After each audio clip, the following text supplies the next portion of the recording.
మన తెలుగు వాళ్ళకి కొత్త ఒక వింత, పాత ఒక రోత. దీనికి కరెక్ట్ ఉదాహరణ ఏమిటంటే జ్యూస్ క్లెన్సింగ్. అయితే ఈ జ్యూస్ క్లెన్సింగ్ నిజంగా అవసరమా? ఇది చేసే పని ఏమిటి? అసలు మీకు తెలుసో లేదో ఇది మంచి చేస్తుందా, చెడు చేస్తుందా? అసలు విషయాలు ఏమిటి తెలుసుకోవాలనుకుంటున్నారా? అయితే ఈ వీడియో మీకోసమే. జ్యూస్ డైట్ అని పాటించడం ద్వారా శరీరం లోపల పేరుకుపోయినటువంటి విషతుల్యాలు పూర్తిగా తొలగిపోతాయి అని చాలామంది నమ్ముతారు. కానీ ఈ పద్ధతి కాలేయాన్ని మెరుగుపరుస్తుందా, లేకపోతే తీవ్రమైన ఒత్తిడికి గురి చేస్తుందా అనేది మీరు ఎప్పుడైనా ఆలోచించారా?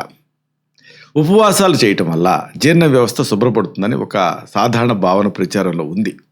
అసలు మన అంతర్గత అవయవాలు బాహ్య ఉత్పత్తుల అవసరం లేకుండానే సహజంగా ఎలా శుద్ధి చేసుకుంటాయో మీకు తెలుసా? లివర్ డీటాక్స్ పేరిట విక్రయించేటువంటి ఖరీదైనటువంటి పానీయాలు వెనకున్న శాస్త్రీయ నిజాలు ఆశ్చర్యకరంగా ఉంటాయి. శాస్త్రీయ పద్ధతిలో పేగుల్ని ఆరోగ్యంగా ఉంచుకోవడానికి మనం రోజు పాటించాల్సినటువంటి అసలైనటువంటి అలవాట్లు ఏమిటో తెలుసుకోవాలనుకుంటున్నారా? శరీరాన్ని శుద్ధి చేసేటువంటి ప్రక్రియ అనేది నిరంతరం జరిగే ఒక జీవక్రియ. ఈ కీలకమైనటువంటి అంశాన్ని, రహస్యాల్ని బాగా లోతుగా వివరంగా ఈ వీడియోలో మనం తెలుసుకుందాం.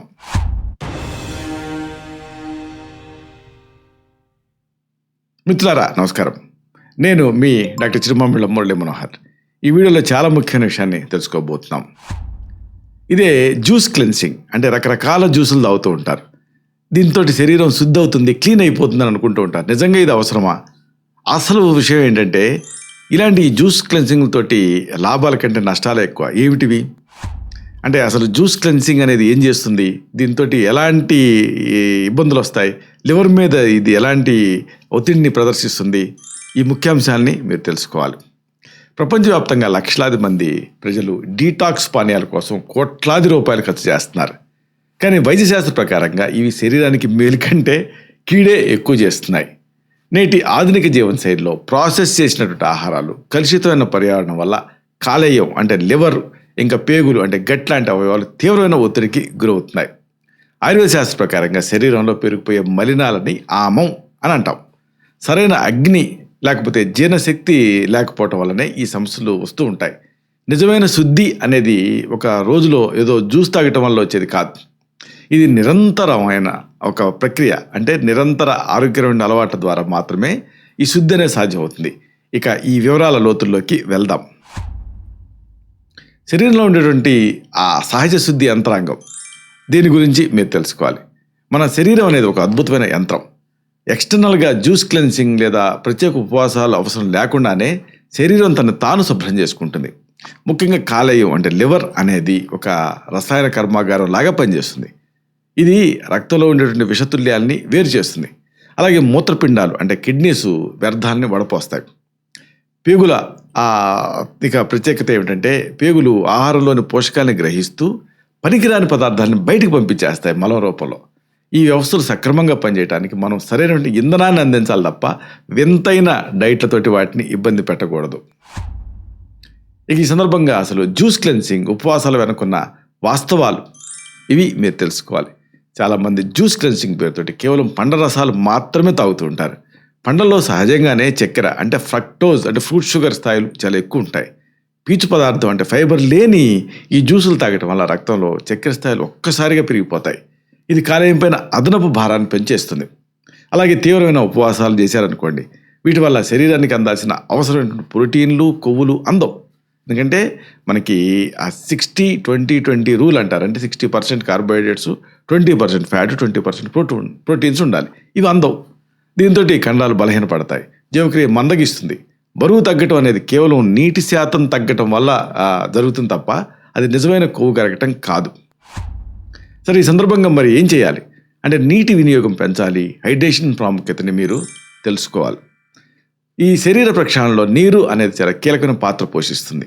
తగినంత నీళ్లు తాగటం వల్ల మూత్రపిండాల పనితీరు మెరుగుపడుతుంది. ఇది రక్తంలో ఉండే వ్యర్థాన్ని సులభంగా బయటకు పంపించేస్తుంది. అలాగే మలబద్ధకం అంటే కాన్స్టిపేషన్ లాంటి సమస్యను నివారిస్తుంది. ప్రతిరోజు కనీసం 3 నుంచి 4 లీటర్ల నీళ్లు తాగటం వల్ల చర్మం కూడా కాంతివంతంగా మారుతుంది. నీరు అనేది కణాల్లోని విష పదార్థాలను కడిగేసేటువంటి సహజమైన ద్రవం, యూనివర్సల్ సాల్వెంట్ అంటారు. అందుకే ఖరీదైనటువంటి డీటాక్స్ డ్రింక్స్ కంటే స్వచ్ఛమైన నీళ్ళని తాగాలి. ఈ నీళ్ళకి ప్రాధాన్యత ఇవ్వాలి. ఇక ఇదే సందర్భంగా పీచు పదార్థాలతో పాటు దీని గురించి మీకు చెప్పాలి. పేగుల ఆరోగ్యం అనేది మనం తీసుకునే పీచు పదార్థం అంటే ఫైబర్ మీద ఆధారపడి ఉంటుంది. పండ్లు, ఆకుకూరలు, తృణధాన్యాలు తీసుకోవడం వల్ల పేగుల్లో ఉండేటువంటి వ్యర్థాలు సులభంగా వదిలిపోతాయి. పీచు పదార్థం అనేది పేగుల్లో ఉండేటువంటి మంచి బ్యాక్టీరియాకు ఆహారం కింద పనిచేస్తుంది. ఇది జీర్ణక్రియని వేగవంతం చేస్తుంది. అలాగే రక్తంలో ఉండేటువంటి అనవసరమైన కొలెస్ట్రాల్ని తగ్గించడానికి సహాయపడుతుంది. మొలకెత్తిన గింజలు, చిక్కుడు జాతి గింజలు ఆహారంలో భాగం చేసుకోవడం వల్ల కాలేయానికి మేలు జరుగుతుంది. ఇక ఆకలి అన్ని రోగాలను పోగొడుతుంది, నిద్ర సగం రోగాలను పోగొడుతున్న సామెత నిద్రా విశ్రాంతి ప్రభావం. ఇది శరీర శుద్ధిలో ప్రత్యేకంగా చెప్పుకోవాలి. శరీర కణాలు మరమ్మత్తు అనేది మనం నిద్రపోయేటువంటి సమయంలో జరుగుతుంది. సరైన నిద్ర లేదనుకోండి, కాలేయం తన శుద్ధి ప్రక్రియను పూర్తి చేయలేదు. కాబట్టి ప్రతిరోజు 7 నుంచి 8 గంటల గాఢ నిద్ర అవసరం. నిద్ర సమయంలో మెదడు కూడా తనలో ఉండేటువంటి వ్యర్థాలను శుభ్రం చేసుకుంటుంది. దీన్ని గ్లింఫాటిక్ సిస్టమ్ అని అంటారు. ఒత్తిడిని తగ్గించుకోవడం కోసం ధ్యానం లేదా ప్రాణాయామం చేయటం వల్ల హార్మోన్ల సమతుల్యత ఏర్పడుతుంది. ఇది పరోక్షంగా జీర్ణ వ్యవస్థ ఆరోగ్యాన్ని కాపాడుతుంది. ఇక అతి ముఖ్యమైనది మద్యపానం, అలాగే ఈ స్వీట్ అంటే పంచదార నియంత్రణ. దీని గురించి మీకు చెప్పాలి. కాలేయానికి అతిపెద్ద శత్రువు ఏంటంటే ఆల్కహాల్, మద్యపానం. మద్యంలో ఉండేటువంటి రసాయనాల్ని విచ్ఛిన్నం చేయడానికి కాలేయం తీవ్రంగా శ్రమించాల్సి ఉంటుంది. ఇది కాలేయపు వాపు అంటే హెపటైటిస్, లేదా కాలేయం గట్టిపట్టడం అంటే సిరోసిస్, ఇలాంటి సమస్యలకు దారితీస్తుంది.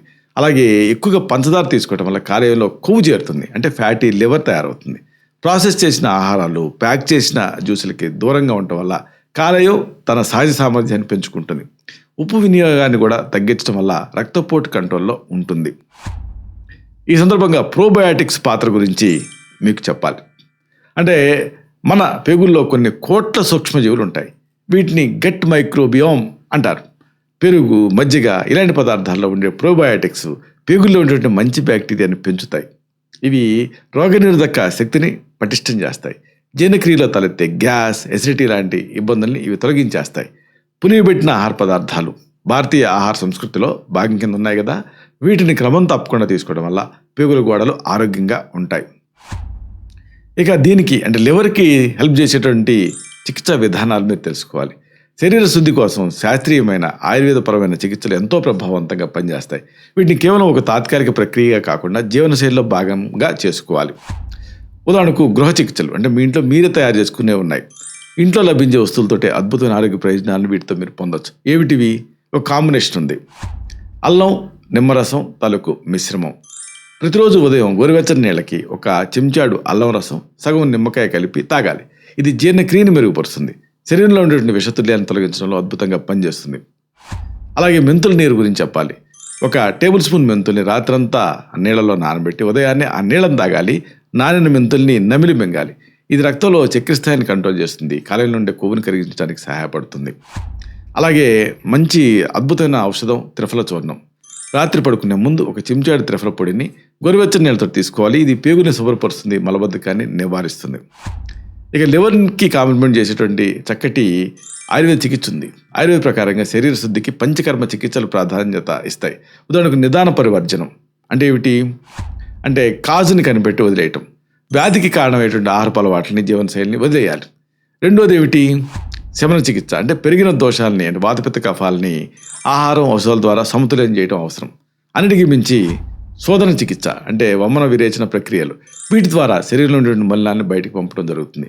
ఫైనల్గా ఈ ఆహార చికిత్స వంతొస్తుంది. అంటే లంఘనం, ఫాస్టింగ్ ద్వారా జీర్ణశక్తిని పెంచుతూ తేలికపాటి ఆహారం ఇవ్వాలి. అంతేగాని లంఘనం అంటే శరీరాన్ని లఘువుగా ఉంచేది, అంతేగాని పూర్తిగా ఆహారం మానమని కాదు. ఇక దీనికి కాంప్లిమెంట్ చేసేటంటే మూలిక మిశ్రమాలు ఉంటాయి. ఇవి కూడా సహాయపడతాయి. ప్రకృతిలో లభించే ఈ మూలికలు కాలేపు ఆరోగ్యాన్ని సంరక్షిస్తాయి. ఇలాంటి వాటిలో ముఖ్యంగా మనం చెప్పుకోవాల్సింది నేల ఉసిరి, భూమి ఆమ్లకి చూర్ణం. దీన్నే నేల ఉసిరి అని కూడా అంటారు, భూమి ఆమ్లకని. ప్రతిరోజు కూడా 3 గ్రాముల పొడిని నీళ్ళతో తీసుకోవాల్సి ఉంటుంది. ఇది కాలేపు కణాలని రీజువనేట్ చేస్తుంది, పునరుజ్జీవింపజేస్తుంది. అలాగే కటుక రోహిణి అని ఉంటుంది. ఆ కటుక రోహిణి వేరు, దీని పొడిని 1 నుంచి 2 గ్రాముల మోతాదుగా తేనెతో కలిపి తీసుకోవాల్సి ఉంటుంది. ఇది కాలేయంలో పెరిగిపోయిన పిత్తదోషాన్ని హరిస్తుంది. అలాగే గలిజేరు అంటే పునర్నవ కషాయం. దీన్ని వేరు నలగొట్టి నీళ్ళకి వేసి మరిగించి ఆ కషాయాన్ని 20 మిల్లీలీటర్ల చొప్పున తీసుకోవడం వల్ల శరీరంలో అదనపు నీరు వ్యర్థాలు బయటికి వెళ్ళిపోతాయి. ఇక లివర్కి సహాయపడేటువంటి కొన్ని ఆయుర్వేద ఔషధాలు ఉన్నాయి. అవసరమైతే వీటిని కూడా ప్రిస్క్రైబ్ చేయాల్సి ఉంటుంది. ఇవి పేగుల పనితీరుని మెరుగుపరుస్తాయి. ఉదాహరణకు ఆరోగ్యవర్ధిని ఒకటి. దీన్ని రోజుకి 2 సార్లు పూటకి 250 మిల్లీగ్రాముల చొప్పున భోజనం తర్వాత గోరువెచ్చని నీళ్ళతోటి తీసుకోమని ప్రిస్క్రైబ్ చేస్తూ ఉంటాం.